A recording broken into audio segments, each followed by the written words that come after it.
Sir ఇప్పుడు మావోయిస్టులు urban ప్రాంతంలోకి ఎంటర్ అవడానికి ఏమైనా పర్టికులర్గా ఏమైనా ప్రణాళికలు ఉన్నాయని మీకు ఏమైనా ఇన్ఫర్మేషన్ ఉందా?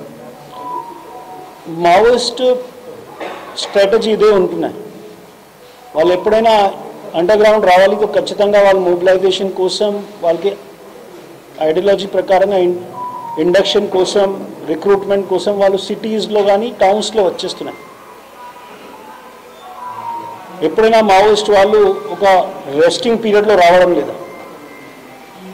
సో మీరు చెప్పిన విధంగా వాళ్ళు టౌన్స్లో ఉండొచ్చు కానీ సిటీస్లో ఉండొచ్చు, ఎవ్రీ పాసిబిలిటీ ఉన్నాయి. సార్ నందుకోవడానికి ఎవరైనా ప్రయత్నం చేశారు సార్?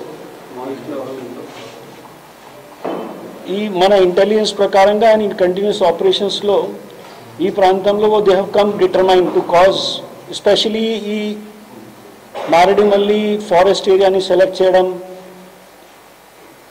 ఆల్రెడీ లాస్ట్ మనకి ఉదయన్ అరుణ ఎక్స్చేంజ్ ఆఫ్ ఫైర్ జరిగిన అప్పుడు మనకి కూడా సమాచారం వచ్చిన వాళ్ళకి